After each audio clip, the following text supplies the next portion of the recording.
He's short-timing Okay, at this point. then let's get started, because it is 7:02. So we will call this meeting to order and start with the Pledge of Allegiance for those who would like to join us. I pledge allegiance to the flag of the United States of America and to the republic for which it stands, one nation under God, indivisible, with liberty and justice for all. All right, we'll start with roll call on my left. Steve Major. Patrick Moore. Danica Nelson. Marilyn Hatch. Martha Brown.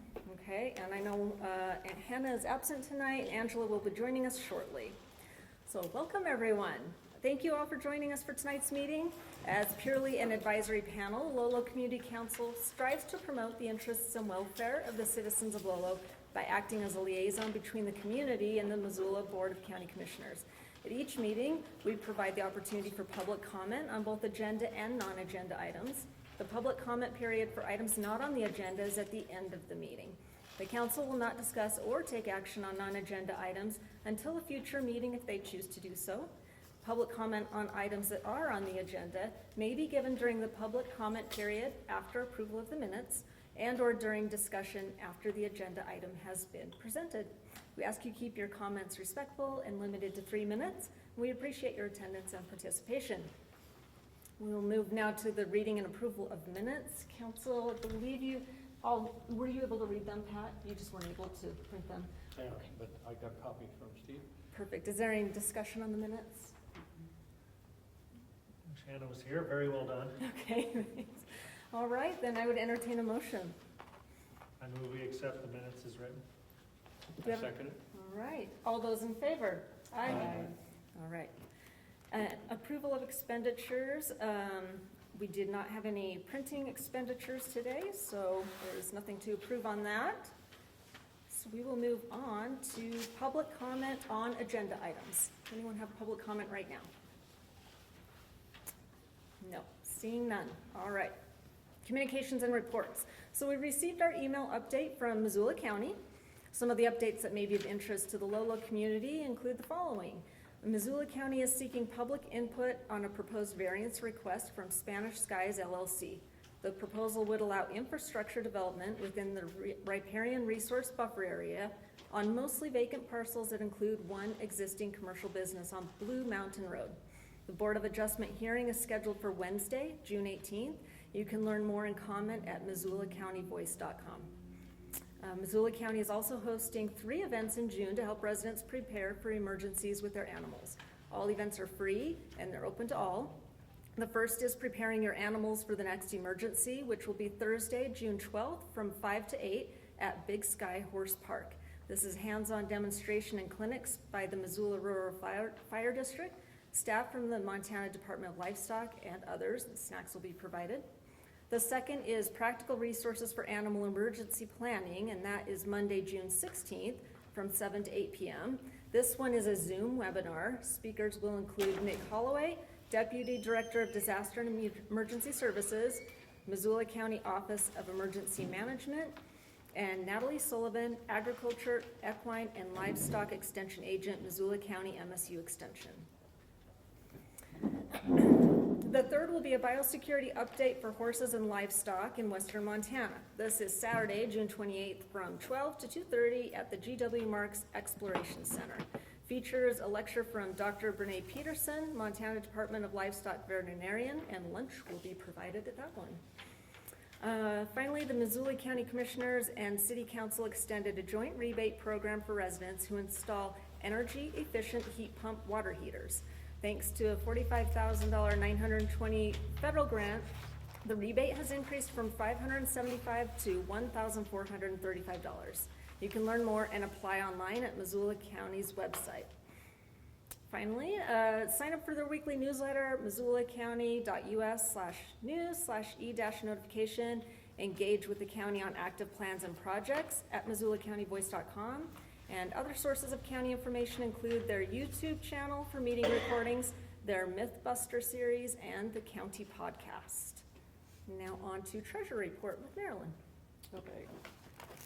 Bank statement for May 2025. We had no deposits, no checks written, $3 paper statement statement fee with a balance ending up at $659.20. All right, perfect. And mail received. There was none. All righty, on to committee and special reports. We'll start with the RSID status with Jason Mitchell, Missoula County Public Works.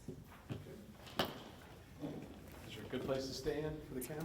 Oh, Or maybe over here? yeah, that's great. Okay. Mhm. Hello, everyone. I'm Jason Mitchell. I'm the Chief Public Works Officer, taking over for Shane Stack.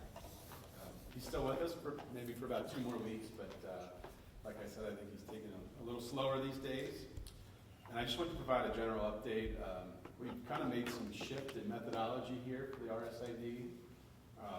One of the major things I think that we were looking to change is starting to assess impact fees at the time of building permit. And so what that means is we had HDR, our engineering firm, perform a service level report or an impact fee study. And they found that based on the growth of the area, the current value of the RSID sewer and water system, that we could be charging newcomers to the system up to $15,600. How much? $15,600. So what that would mean is at the time of building permit, the homeowner or the developer, contractor would have to pay that for each home.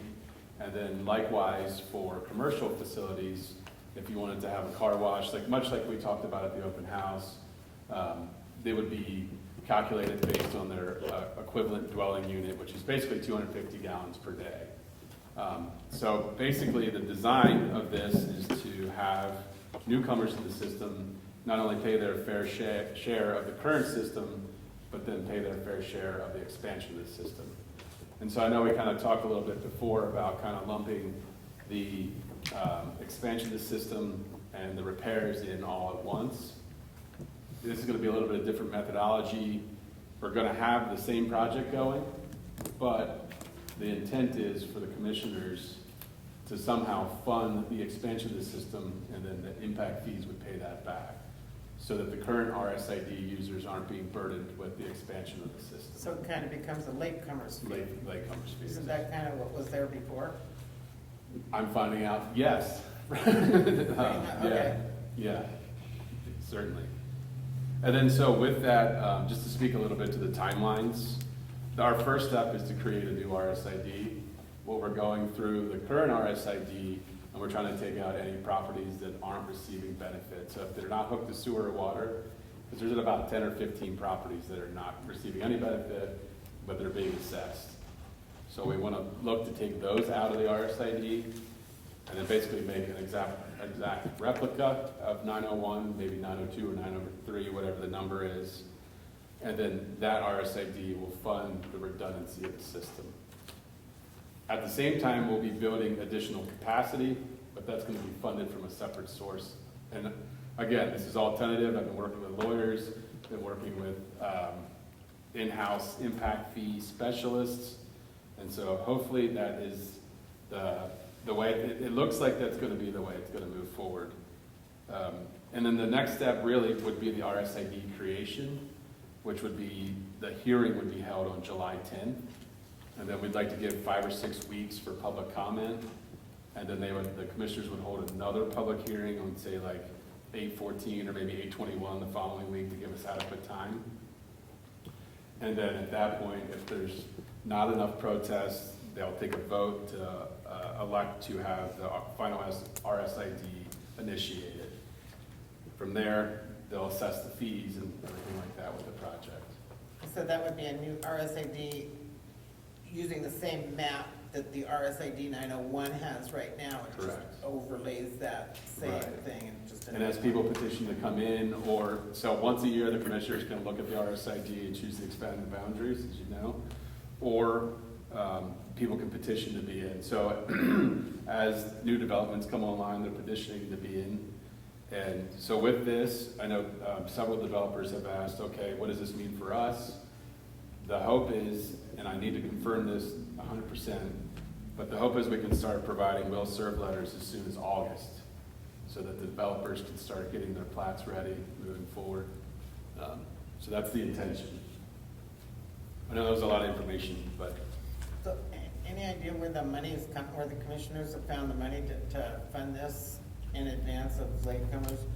So there's a little, so the O&M piece, the operations and maintenance, will be funded partly out of the account.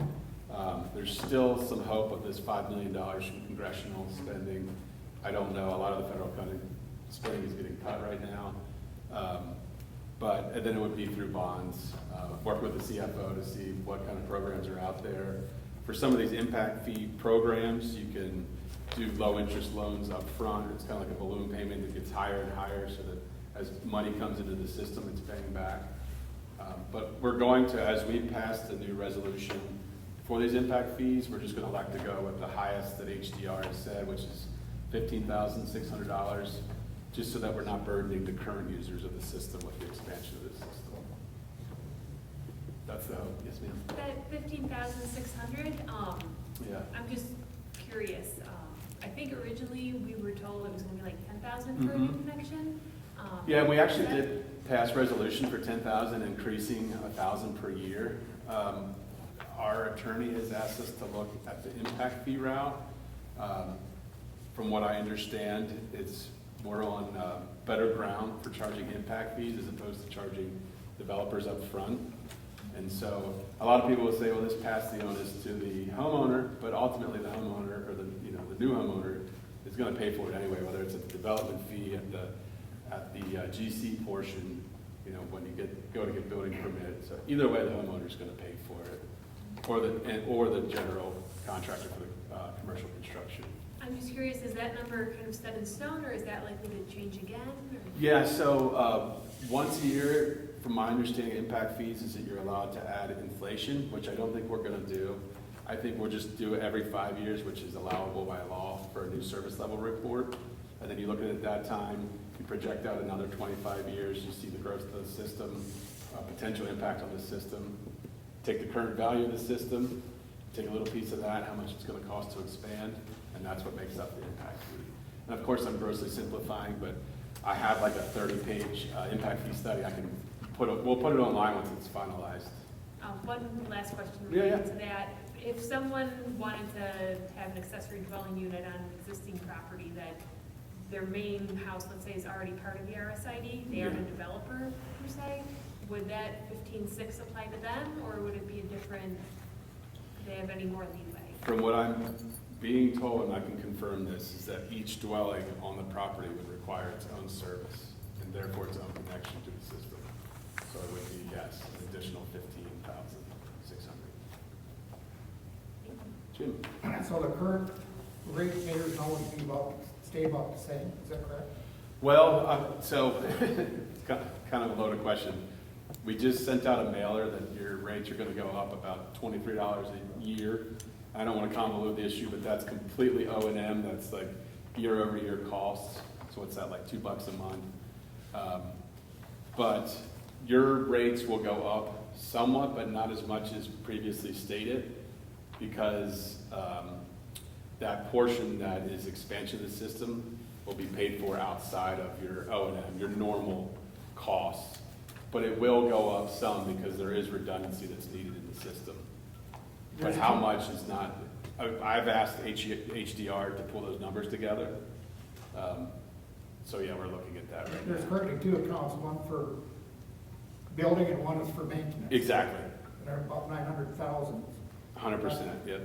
And we're just gonna be doing the maintenance part, is that correct? That's correct. And then you're gonna use the money we've already put in for the new construction, into the new construction part? We'll put the capital from the account, at least a good portion of it, it all depends on loan rates and everything, into the repairs, the redundancy of the system. And it's kind of hard because it's the same project. Yeah. But if you think about, we have to upsize the wells, but in order to get more water to further reaches and flow low, you have to increase the pipe size. So that increasing of the pipe size is considered expansion.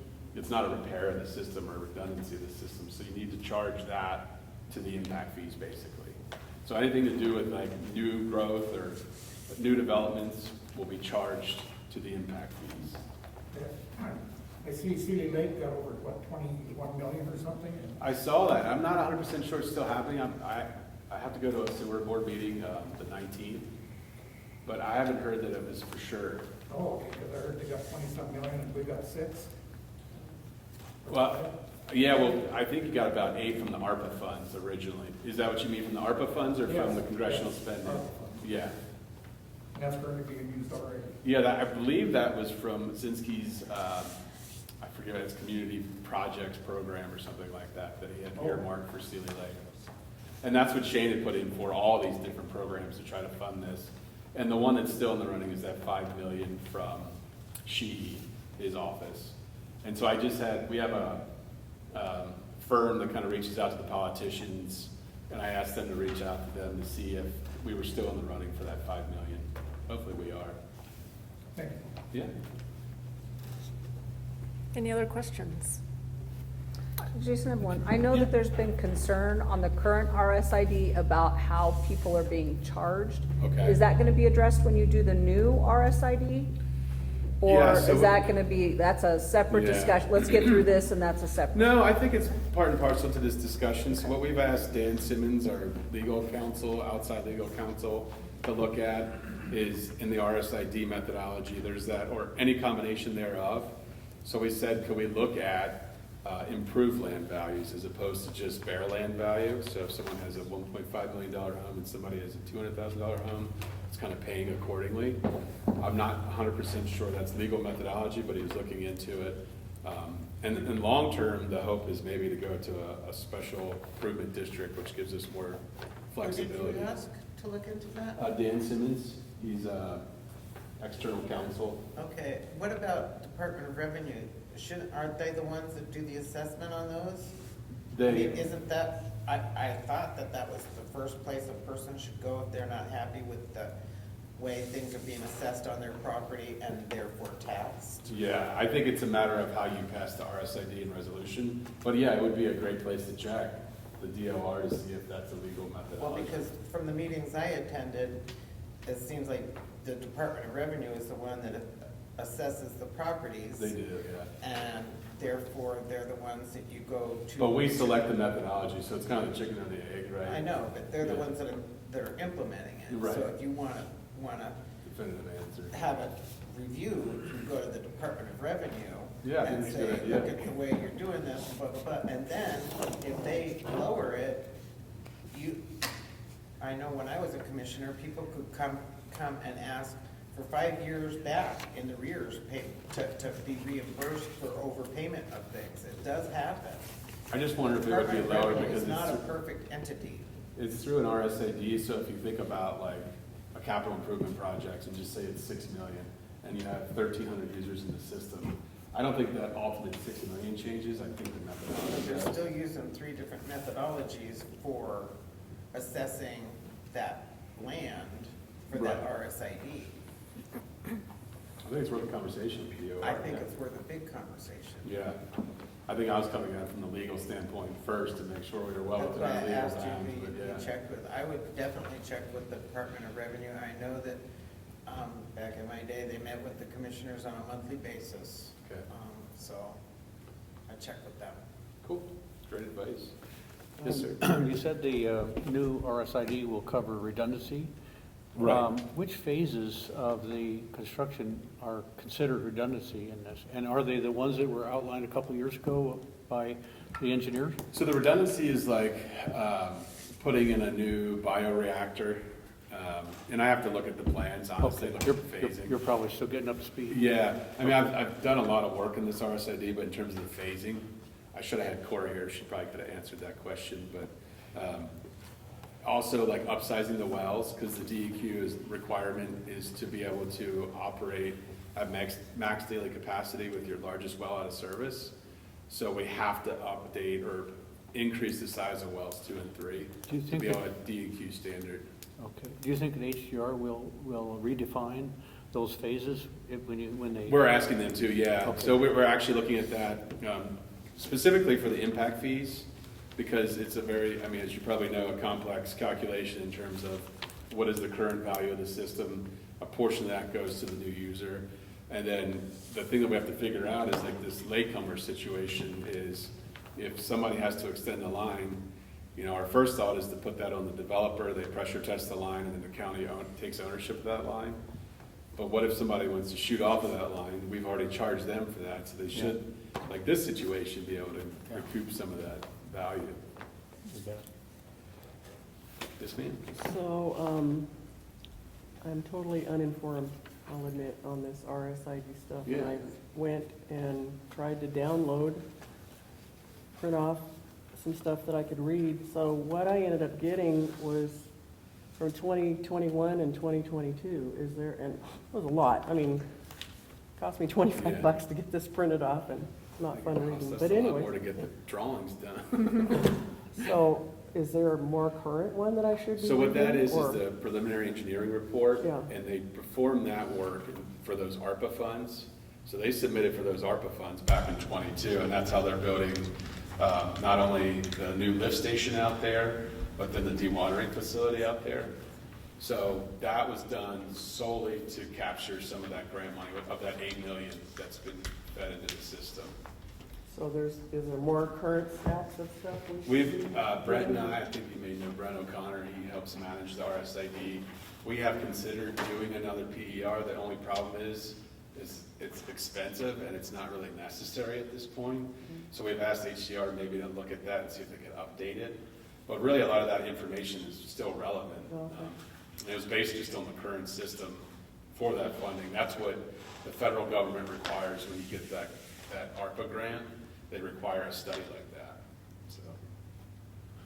So before, one more time, Yeah. before the RSID is created, will the public know what exactly is going to be put into that RSID? Because I think it's 4 phases that are kind of out there. Yeah, we'll make all that public, for So sure. everybody knows ahead We'll of put it time. on the website, we can come in here and kind of give a presentation on the exact phasing. And again, before anything's done, I mean, I'll present an intention of resolution to the commissioners. And at that time, it kind of kicks off when we have to do public notice and mailers. It's a very official process in terms of, and then before they can actually determine the assessment plan, another mailer will go out. So you guys will be notified twice. Here's the hearing, here's your time to protest, and again, here's your time to protest against the assessment methodology. Do we know yet when this RSID will be created? Because there was verbiage on this. Great question. Yeah, I know, it's been a lot, it's been in the air. I'm hoping that the first hearing will be July 10th. So, soon. And the intention is that so it can stay on the schedule, we can bid it out this winter, and then do the water line in summer of 2026. And again, we'll be bidding out the sewer in winter of '26, and then construction summer of '27. So, Did you have a question, sir? I just wanted a timeline, that's what I was looking Okay. for. yeah. And again, once we nail this stuff down, we'll make it all public, we'll put it on the website. Good. And you'll be coming back here some too? Sure, yeah, of course, yeah. Yeah, glad to. For me, 2 things. One statement is the 2 smaller wells are 1 and 2. You kind of misspoke. Okay, thank you.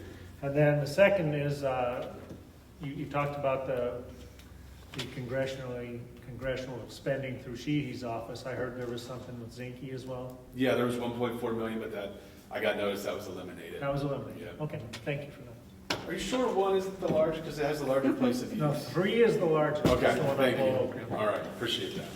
I was just looking at the place of use map in my head, so I was like, okay.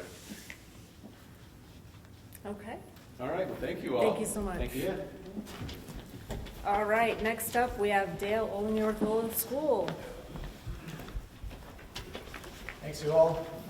School's out. This is good news. We made it. Another school year down, in the books. So before you know it, we'll be back at it. This next fall, we don't actually start till after Labor Day, which is rare for us. Not sure if it's going to actually work out well as far as scheduling goes, because when our schedule is a little bit different than the other surrounding schools, athletics gets impacted. All kinds of things are impacted that we don't think about when the schedule is created. But we're going to go through it and see how it goes. So with that, just because school's over, it certainly doesn't mean that there's no activity at the school.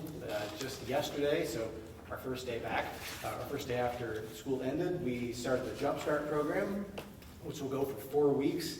That's goes Monday, Tuesday, Wednesday, from 8 to noon. That's for our first, second, and third graders who needed an extra dose of reading and math instruction. So they're getting high-intensity tutoring during that time, and it's a pretty cool program funded through the legislature. We also have kindergarten readiness, which is funded just from the school. That'll be later in the summer. That gets our incoming kindergartners ready to go, so they're not lost and wandering around on the first day. We found this very effective. And we also have summer meals going on Monday through Friday, 11 to 1, with the exception of right at the Independence Day holiday. So anybody 18 or under can come get free breakfast and lunch at that time. It's grab and go. No questions asked, no registration, just a smile, and it's a hefty sack of food for every kid. Parents don't have to have the kid in the car. If they drive up and say, can I get 2 for my third and fifth grader, they just hand them 2 bags and off they go. So we're actually made at the school. We don't, there's prepackaged stuff in there obviously, but some of the things they actually make, and then we package it up. So they're good meals for free. And it doesn't cost the taxpayers anything directly. We don't levy for this. It doesn't come out of our general fund. It's funded through the federal government, something that didn't get cut or hasn't been cut yet. So we're just putting food in tummies, and that's a good thing for our kids. So anybody, you don't even have to live here. If you're passing through, come get a free lunch. It actually makes the school a little tiny bit of money. So we run the program so that we can do just a little bit better than breaking even. You can't fund a teacher with it or anything like that, but it keeps the lights on in the summer, helps us pay our energy bills, those sorts of things. So You said it's from 11 to 11 to 1 daily, weekdays. Yep. Let's see. We also have CSCT programming going on during the summer. That's our comprehensive school and community treatment. So you'll see kids out all the time. We have preschools that come and use our playground facility. We don't really coordinate that, but they're there. We'll have a little bit of work going on the soccer field, hopefully starting 2 days ago, but they didn't show up. So soon, it needs a little rehabilitation. It gets beat to heck pretty well, and we want it to be ready for our kids back in the fall. So they just wear out the grass. They wear it out faster than it will grow. So we need a little bit of professional help to get that going. Same goes with the gymnasiums. They get heavy use during the school year, all day long during the school day, and then usually until 9 o'clock every weeknight. So we're getting those refinished as well. And then it's not very exciting money, but these maintenance things are really important. The other thing we're getting done is we'll have all of our blacktop seal coated and restriped. That would be about a $500,000 to $750,000 thing to repair if we let it get into disrepair. So it's not money we like to spend, but it's very important that we keep up on those things so that we get a lot of longevity out of an installation like that. It's like a roof. If you can do anything to keep it going, stretch that life out as long as you can. So we're doing those things. Gym floor, deep cleaning, of course, repairs, upkeep, those sorts of things. The Missoula County Public Library is hosting public library hours at the school library, as they do during the school year in the evenings. Right now, it'll be Monday through Wednesday, 10 to 5. Every Monday through Wednesday during the summer. I think that's about all I've got. We had students all over. I listed all the field trips back at the May meeting, so I won't list them again. We also had the 5th grade wax museum, where they take on a persona and give you, if you hit the button, and they come out of their wax museum state and they give you a speech about it. It was so cool. Science fair, we had all kinds of stuff going on the last few weeks at school, so it was great. I'd be glad to answer any questions. Can you put some of that information on the reader board? As far as we've got the meals up there. No, I mean on the reader board for, like if this is a MCT Play Week, can that be listed on the reader board? Because currently all it is time and weather. Right, actually right now, it just started this week, but we also have the summer meals on there right now, and we can have the library hours as well. There was a period of time when we weren't able to push new data to the side, so all we could get on there was time and the logo. Now we're able to update things in real time. So Thank you. you'll see that get updated a little more often. Yeah, I have a really lame question. Number one, I No such thing. appreciate the fact that you come and give such great reports about our school. And you do a great job. Thanks. My lame question is, I hate asking this. Whatever happened to the school newspaper?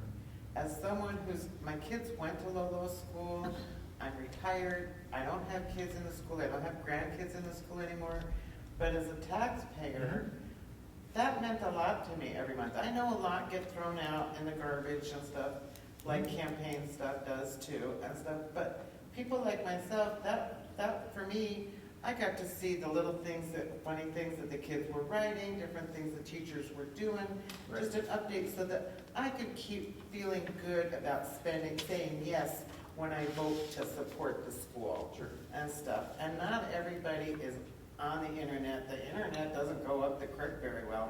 Mine's unpredictable, and I'm in a good area for it and stuff. And personally, the computer, I'm on my phone a lot, but the main computer gives me anxiety anymore. I hate being on it and stuff. So going on the computer for information doesn't work with me and stuff. And I'm figuring it's a budget thing or just old school or what? Well, we struggled with that when it sort of just disappeared. We didn't actually make I wouldn't say a super conscious decision to discontinue the highlights newsletter that went out. I will tell you that it became really burdensome to ask teachers to write articles that it wasn't on the top of their to-do list. They were always willing, but we say, hey, we need this by Friday, and then they were struggling to get things ready.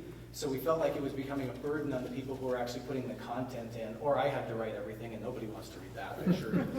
So we were kind of struggling with that balance. So when we switched to, or I wouldn't say switched, we made available, it's fully web-based, but our teachers can post things to our website, to our Facebook page, and to Instagram right from their phones. There again. I understand, but the majority of the world is able to access those things, and that allows those teachers to take the quick snapshot, write 60 characters, and post it right now. And they don't have to write me an article, they don't have to get it proofread, we don't have to get it printed. So that just became a way that teachers and staff could get content out more quickly. And I understand that it doesn't reach everybody.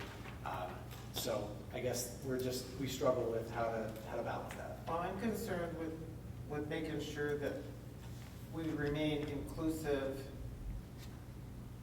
with the aging people that are out there that feel differently than I do, but feel burdened by paying taxes for the school. And, I mean, getting that paper on a regular basis and stuff and seeing the things that the school was doing, I thought the PR aspect of it was very valuable, and I just wanted to throw that out. I don't disagree. Dale? It's about $2,500 a year. Just throwing that out there. Can I make a recommendation? Yes. The university marketing students are always looking for things to do and requiring internships and things like that. But maybe like you could do one around the holidays and then maybe another one and just do it twice a year. That's a great Instead idea. of every month, just pick Do you know who I call about that? the business department, the Gallagher School of Business. And just let them know, this is what we're looking to do. We're looking for someone who would design it, lay it out, get it put together. It would be something we want done, ready to publish first part of December. And again, so that's one student that semester and then maybe a different student next semester. Thank you. Yeah. That's a really great idea. I like that suggestion. Thanks, Dale. I've got a much lamer question. How come you're starting so late why is it after the Labor Day holiday? I wish I could speak for all of the opinions of the calendar committee, which actually drove that whole decision. It was against my recommendation. I wanted to stick with our kind of the way we have done things. That doesn't make it right though, just because it's the way we've done things. And they had a long list of reasons why they thought they could make it work, and that was the recommendation the calendar committee presented to the Board of Trustees. I asked because my wife works for a school district down in Ravalli, and they are the exact opposite. Usually they started after Labor Day, and now they're bumping 2 weeks the other direction. Right. So, thank you. Sure. Okay. All right. Thanks, everybody. Thank you. Okay, next up, we've got Deputy Chief Corey Horsons with Missoula Rural Fire Department. Good evening, everyone. For those of you who don't know me, I'm Corey Horsons. I'm the Deputy Chief at Missoula Rural. It's been a relatively busy May for us here in Lolo. Our station here ran 48 calls last month as opposed to 38 in May of 2024, so that represents a 26% increase in call volume in Lolo. As a fire district, we're about 2% above where we were last year in 2024, so we're not seeing an astronomical increase in calls for service, but we are seeing a few more calls than we have historically. Of those calls, the vast majority continue to be calls for medical aid. About 23 of those 48 calls were for medical aid. 3 of them were vehicle crashes with injuries. In terms of significant events, we did assist Florence with a structure fire, and there was the drowning in Lolo Creek, unfortunately, of a young man middle of May. As everyone's aware, it's been a hot and dry May and June so far. Fire danger, if you're not aware, has moved to high. So if you're planning to do any outdoor burning, don't. Outdoor burning is now closed and will remain closed until March. And with some very rare exceptions to that. We've had a couple engines out on wildland assignments in other states. We have 1 engine with 2 personnel in California, another in Minnesota, of all places. It's not very frequently that we get called for wildland fires in Minnesota, but it's just been that kind of a year. Those resources are coming back. We anticipate a need here locally. So we are bringing those resources back, and we'll be ready as things continue to dry out. But just a reminder to everyone to exercise extreme caution. 4th of July is right around the corner. We'll have 4th of July before the next community council meeting. So if you're one of those folks who likes to celebrate with fireworks, please just exercise extreme caution. I anticipate there probably being some hot button discussions around fireworks, particularly if fire danger continues to climb. So we'll see what Mother Nature has in store for us in terms of precipitation between now and the 4th of July. Last month, the DNRC was here and gave a great talk about helping folks prepare for wildland season. So if you weren't here for that, feel free to either log on to the Missoula Rural website or the DNRC website for tips on how you can help to minimize the risk to your property if you live in the wild and urban interface. And then finally, as the heat continues, just a reminder to stay hydrated and check on your neighbors, and certainly don't hesitate to reach out to the fire department if we can be of any assistance. I have a lame question. Yes, sir. Do you lease your trucks out to other municipalities, or is it like a reciprocal agreement? It depends on the situation. We have mutual aid agreements in place with all of the surrounding fire departments. So the city of Missoula, the Florence Volunteer Fire Department, Clinton, Greeno, Potomac, Sealy Lake, or Lee, Frenchtown, as well as there's a state mutual aid agreement in place as well. So yeah, we're not necessarily contracting with other agencies, but when we do deploy our resources to other states, the fire district is compensated for that, and they reimburse our staff, or they pay for our staff as well as the backfill. So obviously when someone's out in another state working on an assignment, we still have to fill their seat while they're gone. And the way we've structured our contracts in such a way that the fire reimburses the fire district for the personnel, all of the personnel costs, not just the people who are actually on the deployment. That's awesome. Thank you. Corey, I have a question. What are the requirements or regulations on just a recreational fire, residential? Because everybody, I see them on my neighbors have, little fire pits and stuff like that. How does that work? Great question. In the county, not in Missoula city limits, but in the county, recreational fires are permitted. So they have to be within a fire ring and can be no more than 2 by 2 by 2. So 2 feet wide, 2 feet, 2 feet by 2 feet by no more than 2 feet high. Time of day doesn't matter? Correct. Pretty much? Okay. No, and then of course, burning those is limited to untreated wood and vegetation. No, it's not an opportunity to burn your tires or wheel your tires. Make sure the wind's not blowing. Yes, I don't want my Have some roof s'mores label for tasting hot like dogs, that. but Right. tires, yes. It has to be inside a ring? Yes. For it to be considered a recreational fire, it needs to be in some sort of either a ring or a fire pan or fire pit of some sort. Yes. Any other questions? Yes. I might be getting into the weeds, but I live adjacent to the old school property, and every year for the past couple of years, folks have gone over there where it's full of this really dry grass for 4th of July to set off fireworks. And I don't know if you're the right person to be asking, just as the subject was brought up, if there's anything that can be done about that specific. Last year, there was very little fire started. I happened to be home, was able to turn on my sprinklers and put it out right away, and call the hotline afterwards and have them make whatever kind of report they make. But there doesn't seem to be much urgency around that property, and no one's really keeping an eye on it since it doesn't belong to anyone who lives here. Yes, that is a great question and a great point. That is one of the buildings around that keeps me up at night. It is privately owned now, as Dale can attest. That's no Which longer building's that? the old Lolo School. So those buildings are abandoned, Right. and there was a fire there on Halloween, and I'd heard, through our crews that there'd been some vandalism and they were in pretty rough shape. And when I was actually there and saw them for myself on Halloween, it was sketchy. So we reached out to the owners and explained our concerns, and they were slated to be torn down, I thought, this spring, which obviously hasn't happened. I don't know if Dale knows any more information as to their plan for when those are anticipated to be taken down, but certainly it's a great reminder to us to reach out to those owners and let them know that certainly potential hazard if and there was going to be some more of the security presence as well around that property. So. Well, and what I saw with the fire that started last year, it feels like overkill to call it a fire. It was so small and it was on it so fast. Was it related to vandalism of the property? It was people up on the street on Captivilla. Because it's a hill there, if they set it off over the hill, it's a much better view, I think, for them. And then everything just rains down on that dry, grassy hillside.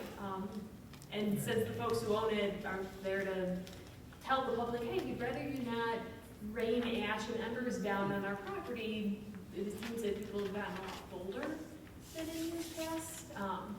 And because my property is adjacent to it, I'm particularly concerned.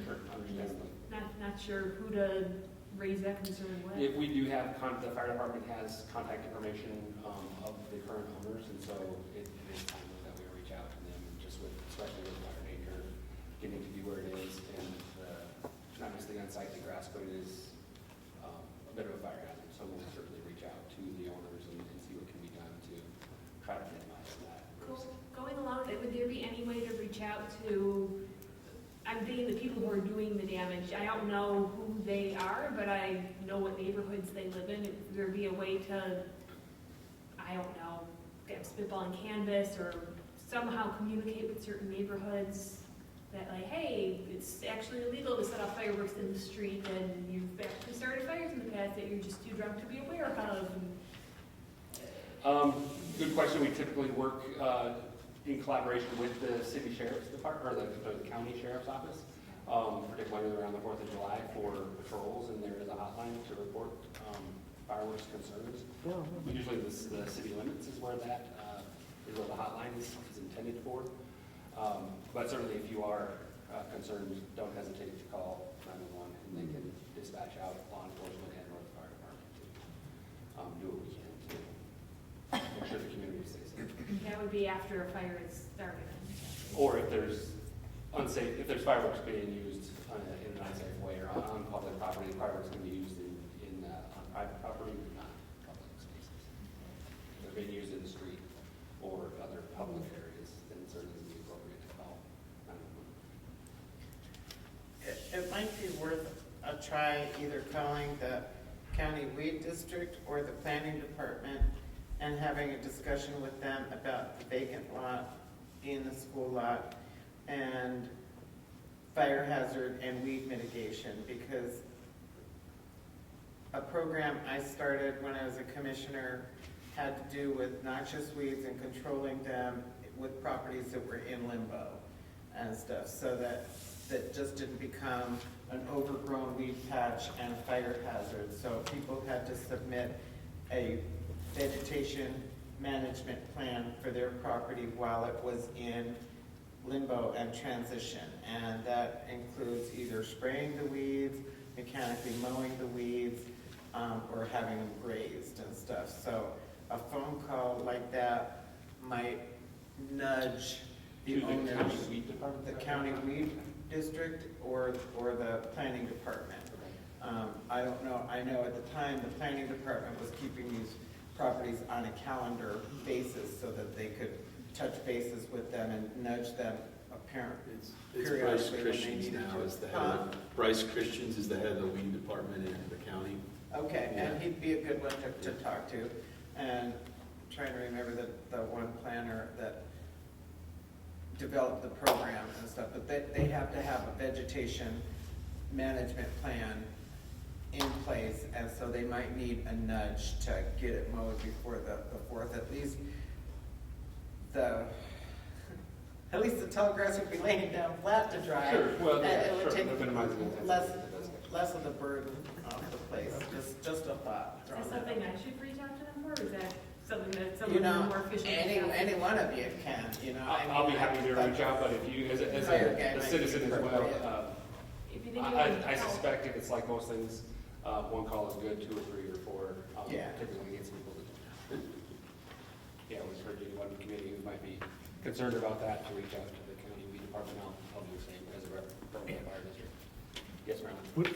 So we've lived up on the hill for 30 years, and every year, 4th of July, the next day, I would go out of my yard, backyard, big yard, and find all kinds of stuff in my yard. And we didn't know where it was coming from, and we did kind of suspect, and when we would try and ask them politely to, hello, don't want it on our roof, don't want it in our yard, was a problem. And they do it up in the street, up on the street, so that is a no-no? Yeah, fireworks are restricted to private property. You Yes. can't do it in the public right away. I learned that when I called last year to make the report. So they can do it in their driveway, but they couldn't do it in the street. Okay, because they do it up there in the street. So who do we call? 911. 911, okay. Yeah. I mean, they literally have a party out in the street. Yeah, doing- and the 4th of July, don't expect a patrol officer to come running down here with their lights and sirens on to tell someone not to light off their snakes in the street, but they are, yes, that is a violation I mean, we keep our stuff mowed and we try and keep it wet around that time and everything, but our trees and stuff have matured, and so, it's kind of scary. Sure. Marilyn, And it's gonna be even scarier. when I called last year, I was told that the best you could expect is if you can record it, like if it's in front of your house and you have a Ring camera for your doorbell, if you can record it and then call the hotline the next day and they'll send someone up at your convenience, but like you said, you're not gonna get a response on the actual 4th, you're just too overworked. Was there a reason a cell phone couldn't be used? A cell phone can Oh, be just okay. recording it in whichever way, I just did- just so that there's some evidence, and if you can identify the person and tell them, hey, go to this store and here's the video, then they'd be able to at least have a conversation with them, versus if it was a he said, she said with no video after the fact, they can't really do anything, they won't make the trip for that. Right. Any other You know questions? the regulations for the fire rings in Missoula proper itself, Recreational fires are not permitted within city limits, it's only in the county. so they can't have a ring at all. Correct, that's my understanding. I would need to confirm that with the city fire department, but my understanding is there are not recreational fires permitted in city limits. My son has one, so I'll give him the warning. It's on their deck, which is safety. Any other questions? Is it all right with you? I have family in town. My son graduated high school this last Saturday, so I still have family in town, so I'm gonna try to get back to them, which is, it's really weird since I'm only 25, but I will see you all next month. Thank you. Congratulations. All right, next up, we've got Principal John Martin with Woodman School. Good evening, everyone.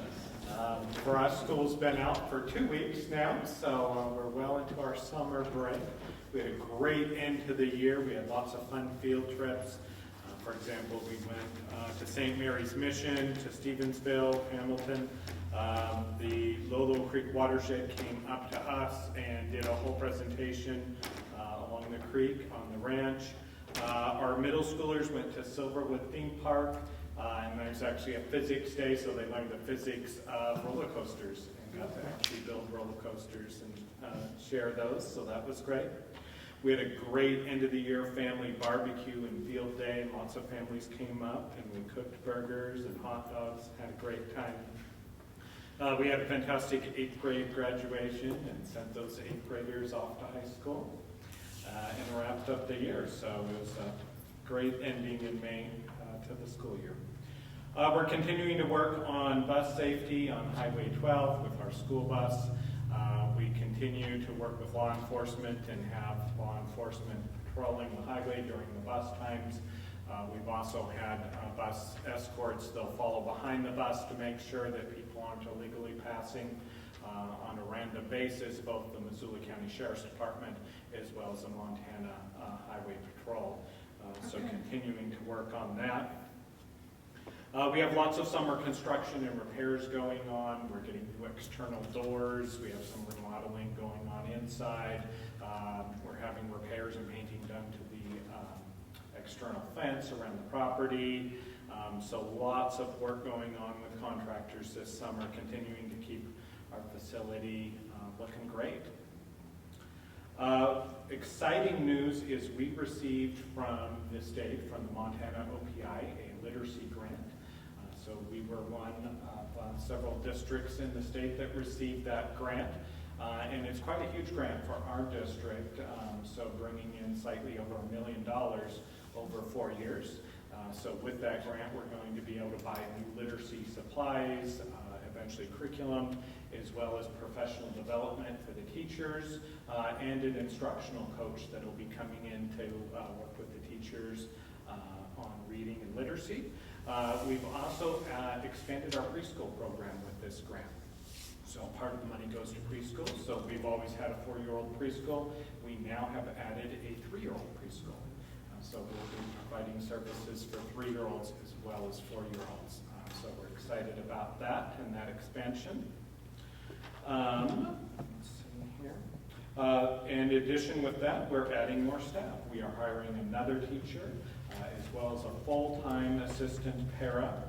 If anyone knows anyone interested, we start at $18 per hour for the assistant teacher. We're also adding a school counselor as well. So lots of expansions, and with that, we also are expanding with, we're going to be piloting a remote learning option for students that choose to learn remotely at the computer in their home. So that had kind of phased out with COVID, but there's still some people that prefer that, would like that, so we're going to give that a try and kind of pilot that next year. Our enrollment is looking up. We're looking at this point at being 40 students, so we're up about 10 students from the last school year. So that's exciting. Next school year, our first day of school will be the 28th. And then, of course, we will get out at the end of May as well, and not go into June. We're going to have some jumpstart days for grades K through 2 to get them back in the routine, get to know their teachers before school starts. And lots of exciting things planned. I've already planned lots of outdoor learning and field trips. We're doing swimming lessons next year. We're taking kids down to the Big Hole Battlefield, Daily Mansion, ski lessons as always, swimming lessons, all kinds of things planned for the next year. So we're excited, and be good to get some work done during the summer and be ready for next school. Anyone has any questions? Yes. Just one. Did you hear anything more on the legality or options of cameras on those buses? I did not, and I talked to the Missoula County Sheriff's Department just last week about it. It is in the hands of the State Attorney General. So we are waiting for that, trying to give them a little bit of time, but I probably will call the governor's office to try to nudge that along before too long. Do you think that'll conclude by school entrance next year? I am not sure. I've not really been waiting before for the State Attorney General. I've had questions out to county, legal departments and whatnot. That's a really good question, and I hope to have news in August and September for you, because we're definitely ready to go on that. We're just waiting for the Attorney General. Just okay, yeah. Great. What was that, Pat, that you were talking about? We didn't hear it. Oh, they're proposed or talked about trying to put cameras on the buses because people are passing the buses when their signs are out, and they want to make sure it's legal. Oh. Yeah, so what happened is I actually came here and we talked about this problem of the illegal passing of the bus.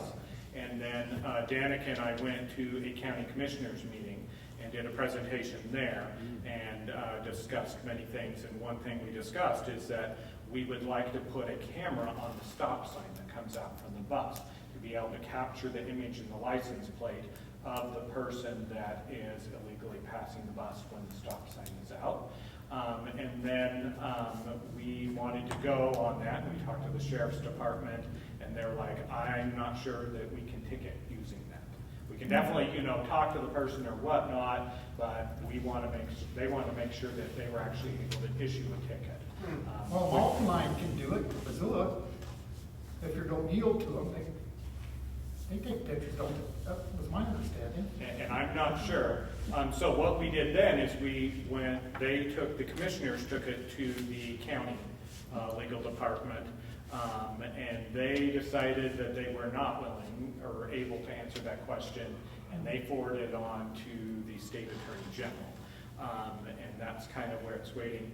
It'll be a little bit of an expense on the district and the bus company because we contract out with a private bus company out of Missoula. But if we truly are able to ticket that and help that problem, we'd be willing to put out that money. So we're kind of in limbo with that and hoping to get answers, and I might try to nudge the governor's office and whatnot to get back to us. Awesome. Thank you. Okay, final report is our general development transportation report. I just checked in on the US 93 corridor study to see if that's been finalized. It has not been finalized and issued yet. And I also checked in with the consultant who is working on the Bell Tower subdivision, so that's at the old Lolo school, to find out what the status is there. He says they are awaiting issuance of their sufficiency notice, and then we'll enter the 80 working day public approval period when they will be scheduling planning board and county commissioner meetings for public comment. So I'll continue to check in with them, and if I learn any more, then I'll let you all know on that. It looks like it gets some pavement out in the front, resurfaced it or something. Yeah, it does look like that. Oh, they sealed it, is that what it did? Painted the parking lot. Somebody accused us of doing the wrong one, that's how I know. I said, why did you pay to have that done? Like, we did not pay to have that done. But Why it's didn't they nice, do the but- hill instead? Yeah, that's not our thing, sorry guys. Council, do we have any adjustments to the order of the rest of the agenda? I forgot my reader, so let's go. Okay. And we don't have any unfinished business, so on to our new business. We're just going to start with a discussion about Lolo Community Days. I know Angela and even Hannah had kind of brought up the idea of possibly doing community days. Yep, So, and Steve and I visited, and we haven't done anything formal, obviously, but I visited with other members of the community, and there's an interest in bringing back what we used to call Lolo Days, but maybe it would not be Lolo, it could be something else. And then in finding a location for it is one of those tasks, but doing things like a barbecue competition, cornhole tournament, car show. I have a local business who's very interested in doing a community movie night, and being able to set up, they have the big inflatable screen and doing the whole movie, and everybody just bring their lawn chairs and stuff out and that kind of thing. So there's some definite interest from local businesses and other community members to kind of bring that back. The discussion is, what does that look like? Where do we hold it? When do we hold it? It's definitely something we start planning and talking about now for 2026. The community club's also been having that discussion, oddly enough, and there's a gentleman that contacted them about wanting to do a big barbecue cook-off thing. Yeah. And so he's working with them about putting something together next year for that. So maybe some communication between y'all and the community club could actually move that forward. I think that would be a lovely idea. Yeah, because I remember we used to have a car show and Yeah, all this Lolo stuff. Days. Yep. I used to be a part of that, so Yeah. yeah, Yeah, that's a same good thing here. for our community. I wonder if this is something that we would like to set up a committee for? Or is it just, what do you think? I hate to be a wet blanket, but our charter says we're just supposed to be liaisons with the county. And that really isn't our deal, so maybe we should cook in with the community club, and if we personally have something to do that. Our job really isn't to be doing that. Bonner does it. Mm-hmm. What? They've The- done it, they've yeah, had committees and where they then- come up with certain days and they work, they call work groups. And I think like if we, I think the we can also go to the county, say, for example, we wanted to do a community night, movie night, and didn't have the stuff for it, we can go to the county for funding for those types of things, because they use it for more than one location. So I think it's something we can be a part of and do. I think if it's something you're trying to do to spur the community on and let the community get more involved as a community of Lolo and stuff, I think it would be a good thing. I think it would be within your parameters. When is the community club meeting Oh and where? goodness, the last Tuesday, I think, of the month, but I'm not real sure.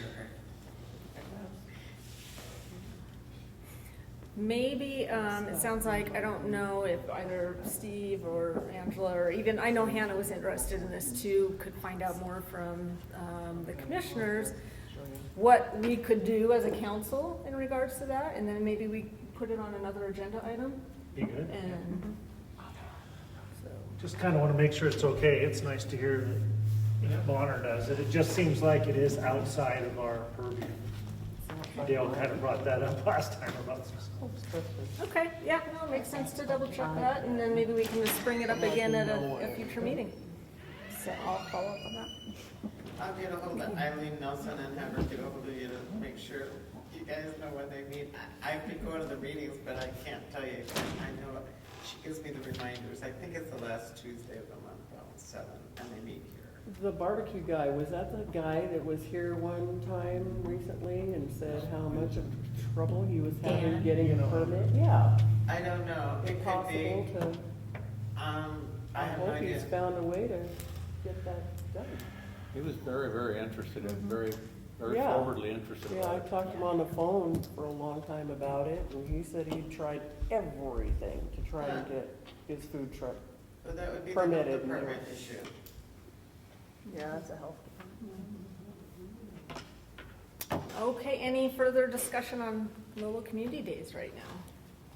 Just, there will be no cornhole tournament this year.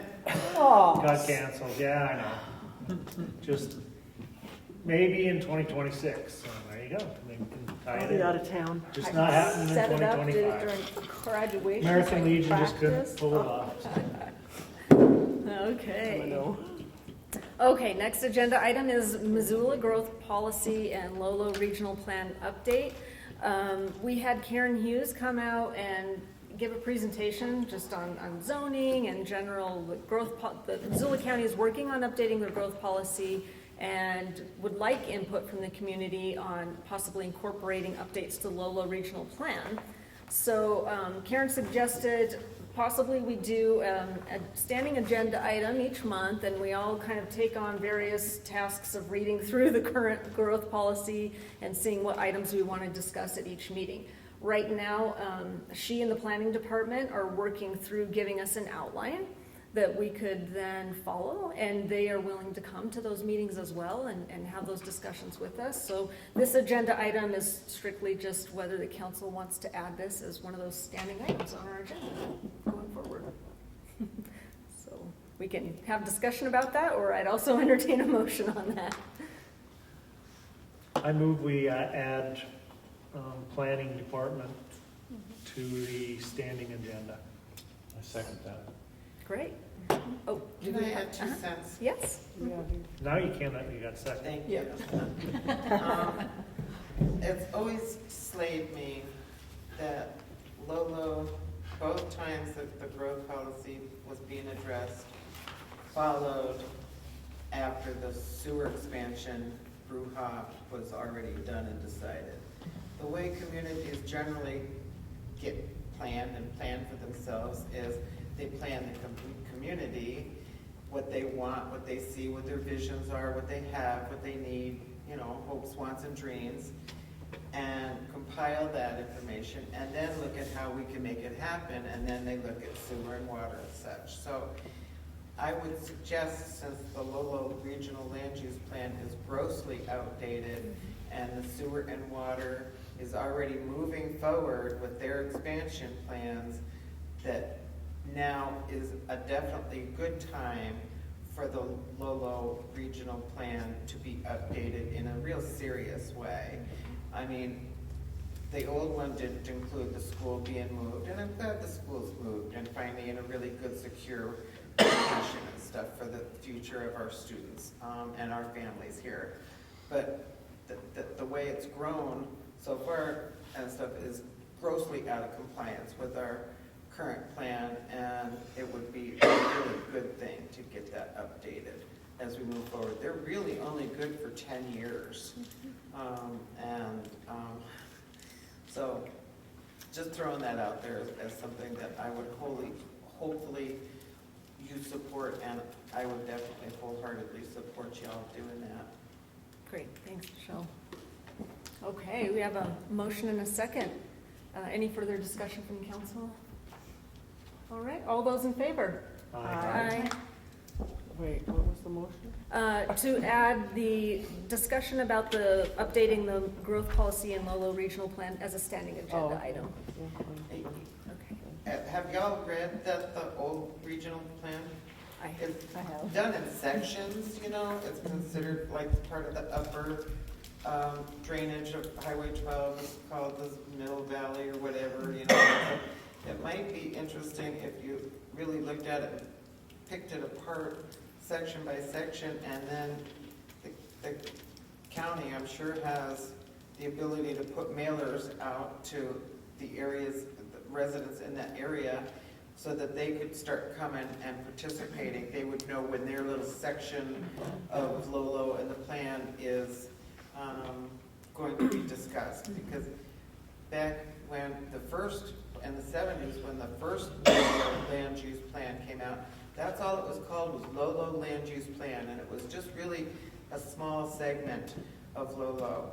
Then when it was being revisited, it became a much bigger thing, and it became the Lolo Regional Land Use Plan, and that's when it went to the borders of the county on two sides of the creek and down to the valley border and to kind of Blue Mountain area, kind of where it ends that way. So it became a much bigger land use plan in scope. So since it is done up in little sections like that, a way of reaching people to let them know it's being discussed so they can put it on their agenda and at least know to pay attention to it. If they come, they come. If they watch it on NCAP, whatever, but people should know. Yeah, that's a good idea. Is that existing plan on the website? I'm sorry, what? That existing plan, it is on the Yeah, website it's- currently? I'm sure the current one is on the website somewhere. I have a question. So I don't know if I got the wrong, when I heard her talk, it seemed like to me what I was seeing and hearing was that there'd been pushback from the community over all these years, like, no, they didn't want anything to do with it. And now it seems like it's being rammed through by the county. The zoning is Yeah, the that- debate, zoning. whether or not you institute any zoning has always been the hot button. Zoning's Okay. always been like a four-letter word to people. Oh, okay. And in one of Not golf. I mean, it was very controversial. We had some really hot meetings and filled this room many times over. I was on the council during those years. It was lots of fun.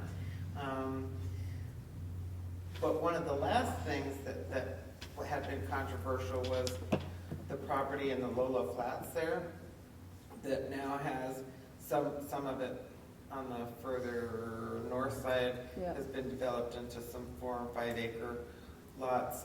And at the time, people wanted to keep that open space, and it's hard to tell a person what they can do with their property Right.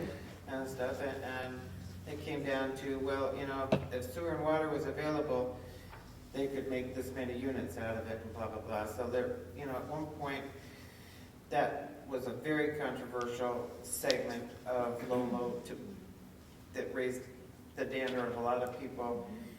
And it went through a lot of different renditions. And at one point, the commissioners came back to, that's back when I was then moved up from the council to a commissioner. We reached out to the Lolo folks and said, what do you think about your land use plan?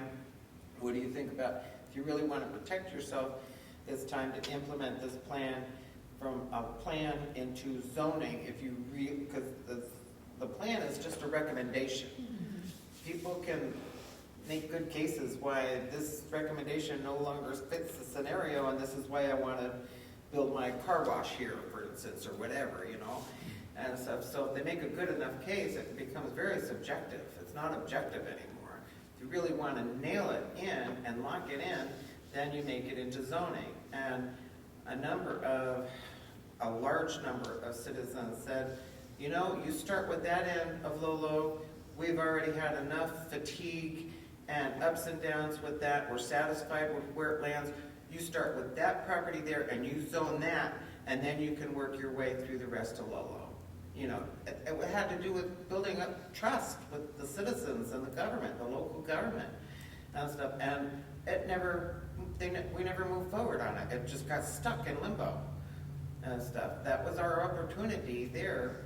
If you really want to protect your investments, your values, and your properties, and all the planning, all the, you know, instead of it just being a plan sitting on a shelf somewhere for somebody to upend all the work that everybody put into it just because they've got a better idea and can be more subjective and hire better planners and stuff. So that's where the pushback comes in, is when you start talking implementing zoning.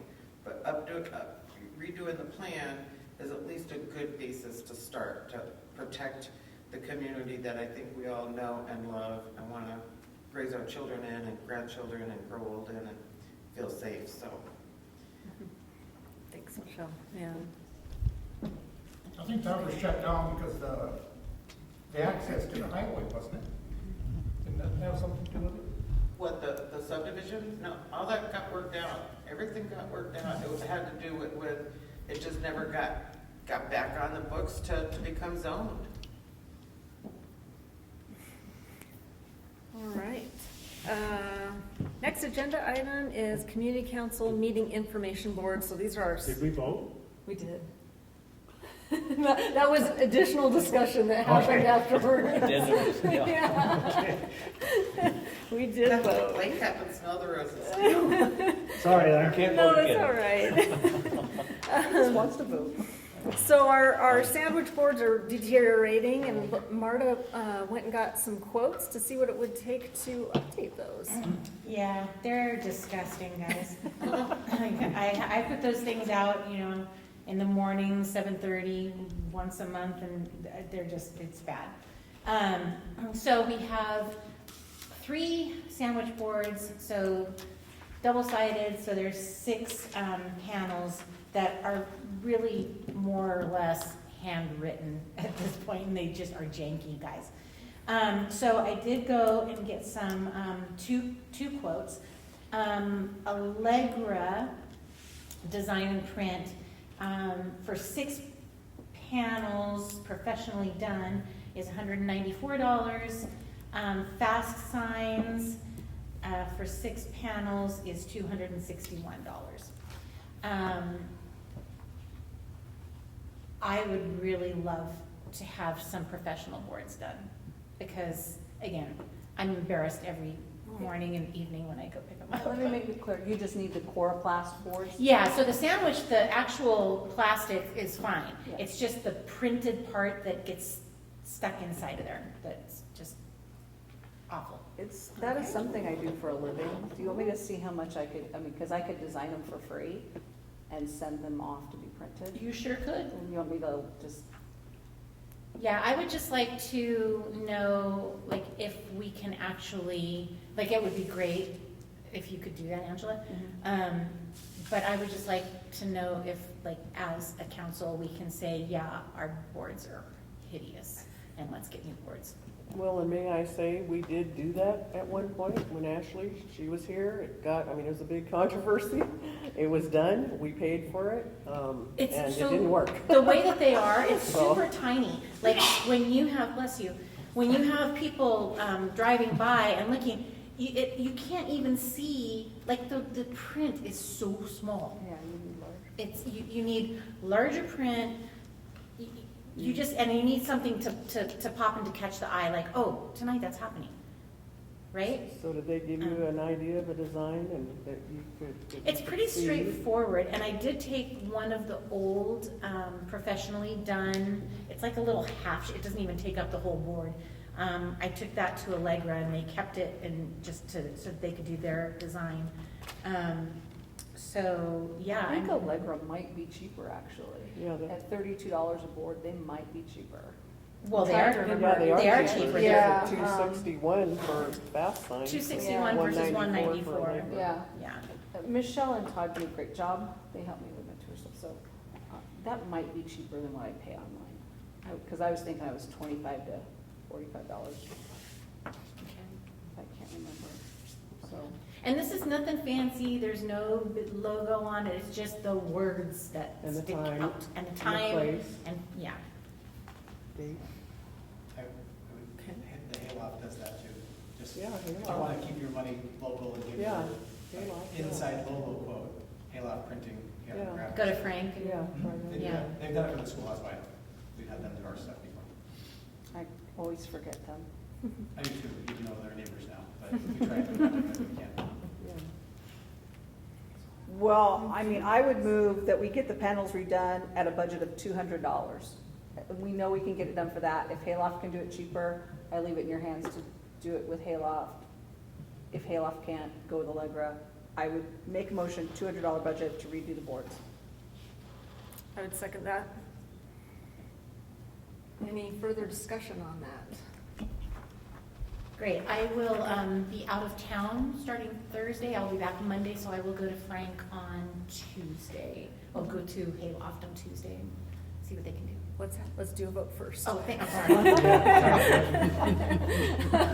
All I was those- like, okay, we got a motion, we got a second, okay, we're good. All those in favor of the motion to redo our sandwich boards at a budget of $200 or less? I, Okay, any opposed? Nay. Okay. All right, motion carries. what? All I right. like janky. Be talking to you later. I can read it. I got more size than most. Janky's fine by The one me. that wrote it, that's all. And so that leads us now to our community council annual budget. So for, I wrote the wrong year. Fiscal year 26 is what I should have put in the agenda here. Missoula County Commissioners want to make certain councils are adequately funded to pay for annual operating expenses.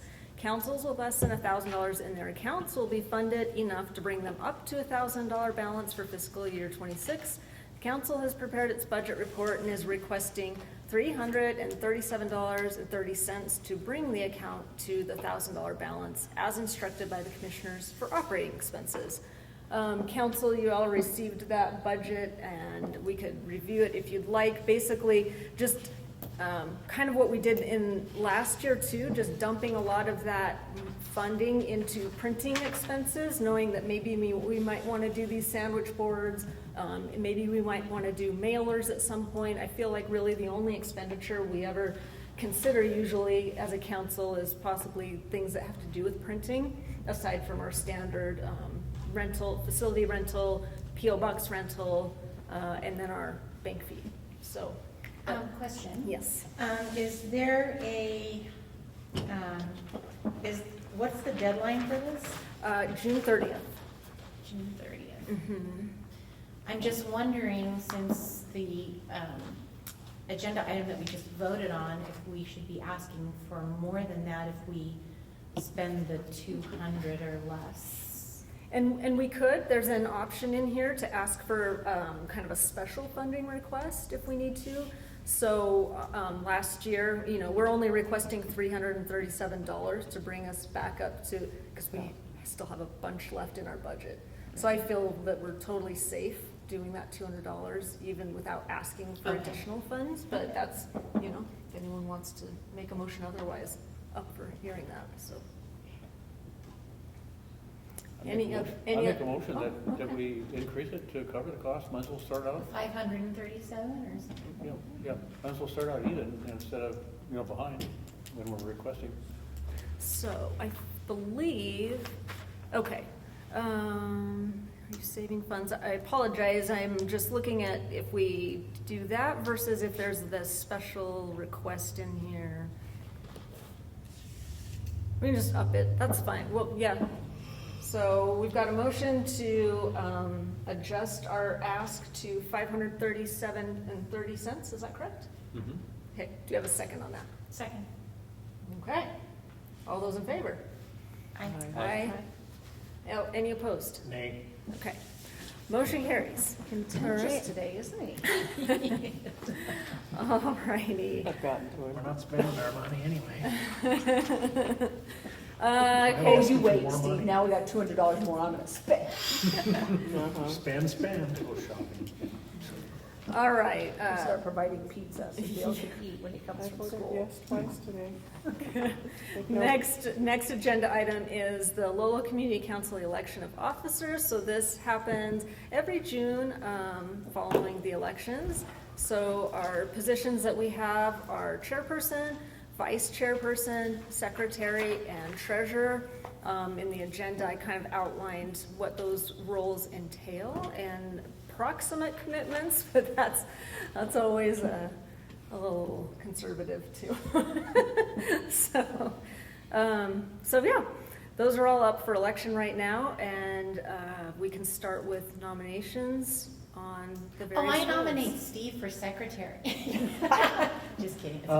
Hannah's done such a Yeah, wonderful job, it's a I think joke. that would be foolish. It's a joke. So I mean, if Danica's open, I would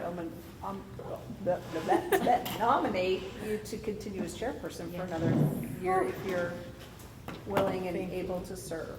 You've done an excellent job. I really appreciate that, thank you.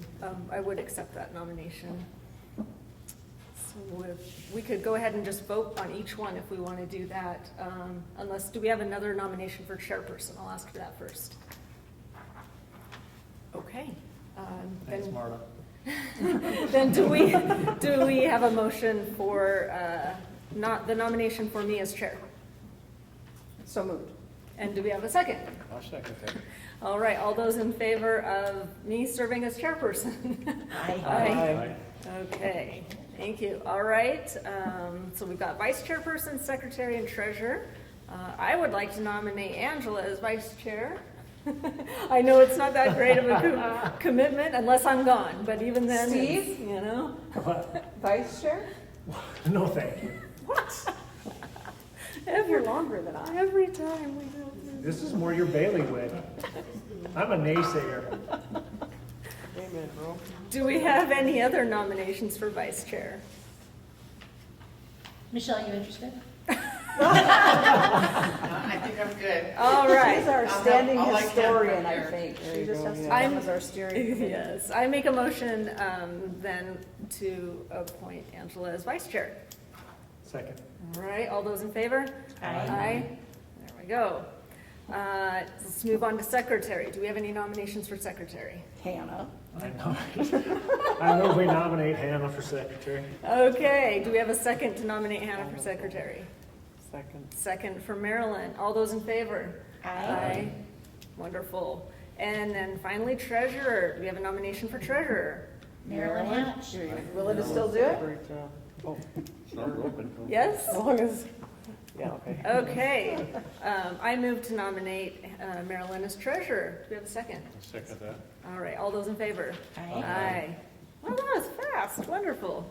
Okay, do we have any public comment on items not on the agenda? I just want to say thank you for stepping up and doing what you're doing to keep the community alive and keep the communications going between the county commissioners and our small little community. Thank you so much. Thank I you. understand the commitment that it requires. Thank you. Thank you for attending. Yeah, thank you Yes. for coming, always bringing your perspective and, like I said, Thanks for not getting tired of me. steering committee chairperson. There we go. Unofficial Yeah. historian. Yeah. Wonderful. Okay, if there are no further public comments, our next regularly scheduled meeting is July 8th. Again, we'll have another update from Jason Mitchell at that time on the RSID, and we will start discussing the growth policy. So, amongst other things, I'm sure. With that, then I would accept a motion to adjourn. So moved. second? Second. All right, all those in favor to adjourn? Aye. All right. I did check with I texted about the meeting was going on, the Oh. community club does meet